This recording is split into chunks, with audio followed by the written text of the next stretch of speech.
ఒక్కసారి కొమ్మూరి గోల్డ్ కి కాల్ చేయండి. తాకట్లో ఉన్న మీ బంగారాన్ని విడిపించి మార్కెట్ ప్రైస్ కి వాళ్ళు కొనుక్కుని మిగతా డబ్బులు మీకు ఇచ్చేస్తారు. వెల్కమ్ టు మనం టీవీ. మనం టీవీ ఉన్నది మన కోసం. తాడేపల్లి వైసీపీ కేంద్ర కార్యాలయంలో ఇటీవల వరుసగా వివిధ నియోజకవర్గాల నేతలతో భేటీలు నిర్వహిస్తున్నారు పార్టీ అధినేత జగన్. సో ఈ క్రమంలోనే తాజాగా ఒంగోలు అసెంబ్లీ నియోజకవర్గ కార్యకర్తలు ముఖ్య నేతలతో సమీక్షా సమావేశం పెట్టారు.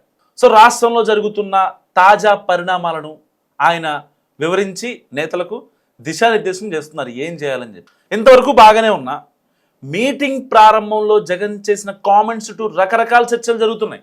వాటిని ఎవరికి నచ్చినట్లు వాళ్ళు అన్వయించుకుంటూ ప్రచారం చేసుకుంటున్నారు పార్టీ లీడర్స్. సో ఈ ప్రచారం ప్రస్తుత ప్రకాశం పాలిటిక్స్ లో హీట్ పెంచుతోంది. జిల్లాలో పొలిటికల్ సిచ్యువేషన్ వివరిస్తున్న క్రమంలో ఒంగోలు అసెంబ్లీ నియోజకవర్గం విషయంలో కాస్త ఆసక్తికరమైన వ్యాఖ్యలు చేశారు ఆయన. ఈ సెగ్మెంట్ కు వచ్చేసరికి అందరి మనసులో ఒక క్వశ్చన్ మార్క్ ఉంటుందన్నది తనకు తెలుస్తుందని అన్నారు ఆయన. సో వాసన్న మళ్ళీ పార్టీలోకి వస్తాడా అని అందరూ అనుకుంటున్నారని అంటూ దానికి ముగింపు ఇవ్వకుండా అక్కడితో ఆపేయడంపై ఆసక్తికరమైన చర్చలు నడుస్తున్నాయి. అదే సమయంలో పార్టీ జగన్ ఒక్కడిదే కాదని వైఎస్ఆర్ని అభిమానించే ప్రతి ఒక్కరిది అనడంలో ఇంకా ఆసక్తి పెరుగుతుంది పొలిటికల్ సర్కిల్స్లో. ఇంతకీ బాలినేని వాసు విషయంలో జగన్ ఏం చెప్పదలుచుకున్నారు, ఆ పరంగా అసలు ఏం జరుగుతుందంటూ రకరకాల డిస్కషన్స్ నడుస్తున్నాయి ప్రకాశం పొలిటికల్ సర్కిల్స్లో. బాలినేని టాపిక్కు కొనసాగింపుగా మరో విషయం కూడా చెప్పారు జగన్. ఒంగోలులో అందరూ కలిసికట్టుగా చుండూరి రవి అయితే బాగుంటుందని భావించారని, అందుకే ఆయన్ని ఇన్ఛార్జిగా నియమించారని చెప్పుకొచ్చారు. సో ఏడాదిన్నర నుంచి రవి ఇన్ఛార్జ్ బాధ్యతలను బాగా నిర్వహిస్తున్నారంటూ కూడా ఆయన కితాబిచ్చారు.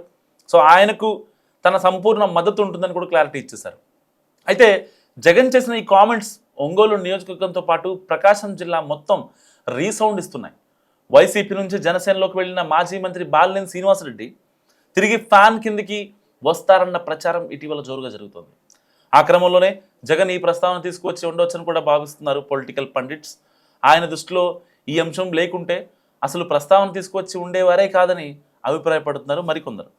సో బాలినేని పార్టీలోకి తిరిగి వస్తాడా అని అందరి మనసుల్లో క్వశ్చన్ మార్క్ ఉందని, సో మాట్లాడిన పార్టీ అధ్యక్షుడు ఆ సందేహాలకు మాత్రం తెరవేయలేదని, దాంతో తమ నాయకుడికి లైన్ క్లియర్ అవుతుందన్న ఇండికేషన్ కూడా వచ్చేసినట్టేనని ప్రచారం మొదలుపెట్టారు మాజీ మంత్రి సన్నిహితులు. సో జగన్కు బాలినేనిపై మంచి అభిప్రాయం ఉంది కాబట్టే ఈ టాపిక్ను ముగించకుండా అంతటితో వదిలేశారంటూ చెప్పుకొస్తున్నారు. ఖచ్చితంగా బాలినేని వైసీపీలోకి వచ్చే సమయంలోనే దగ్గరలో ఉందని కూడా చాలామంది మాట్లాడుకుంటున్నారు. అయితే ఇదే సమయంలో చుండూరు రవికి జగన్ ఆశీస్సులు ఉన్నాయని, తన సంపూర్ణ మద్దతు ఉంటుందని కూడా స్పష్టం చేసి బాలినేనికి చెక్ పెట్టారంటూ మాజీ మంత్రి వ్యతిరేక వర్గం కూడా ప్రచారం మొదలెట్టింది. ఇక ఇదే సమయంలో జిల్లా అధ్యక్షుడు బూచేపల్లి శివప్రసాద్ రెడ్డికి కూడా భవిష్యత్తులో మంచి స్థాయికి తీసుకువెళ్తారని జగన్ భరోసా ఇచ్చారు. సో జిల్లాలో శివప్రసాద్ రెడ్డి నియోజకవర్గంలో రవి కార్యకర్తలకు ఏ కష్టం వచ్చినా అండగా ఉంటారని చెప్పడం ద్వారా వారి స్థానాలను ఆయన సుస్థిరం చేశారని, కష్టకాలంలో పార్టీని వీడిన వారికి అవకాశం ఉండదంటూ మాట్లాడేసుకుంటున్నారు మరికొందరు. సో ఇలా బాలినేని మనసు మార్చుకొని తిరిగి ఫ్యాన్ పార్టీలో చేరతారా, లేక వచ్చే ఎన్నికల్లో వైసీపీ అభ్యర్థిగా చుండూరు రవినే ఉంటారా, మరి జిల్లా వైసీపీలో బాలినేని ప్లేస్ను బూచేపల్లి రీప్లేస్ చేస్తారనే ప్రశ్నలకు ఇప్పటికిప్పుడు సమాధానాలు రానప్పటికీ వారి అనుచరులు సన్నిహితులు మాత్రం ఎవరి యాంగిల్లో వారు ప్రచారాలు చేసుకోవడం మాత్రం ఆసక్తికరంగా మారింది.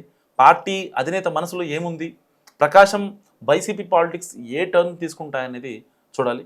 మరి బాలినేని శ్రీనివాసరెడ్డి జగన్మోహన్ రెడ్డి అంటే ఒక రకంగా కార్యకర్తల్లో ఉన్న డౌట్స్కి చెక్ పెడదామనుకున్న టైంలో ఆయన తెర లేపకుండా తెర దించినట్ట మస్తుగా కామెంట్ చేయండి ఆయన ఏ పార్టీలోకి వెళ్తారు.